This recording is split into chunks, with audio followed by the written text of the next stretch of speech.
கைகளில் உன்னை தொடாமல் கண்கள் தூங்குமா சந்தன தேனை தராமல் தாகம் நீங்குமா காதலன் கைகள் படாமல் காதல் ஏதையா சித்திர பூவை உன்னோடு சேர்த்து கொள்ளையா இதழ்களின் மேலே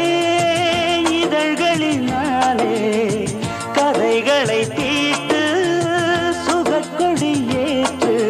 மன்னவனே என் மன்மதனே என்னை தொட்டு தொட்டு தழு பட்டு பூவே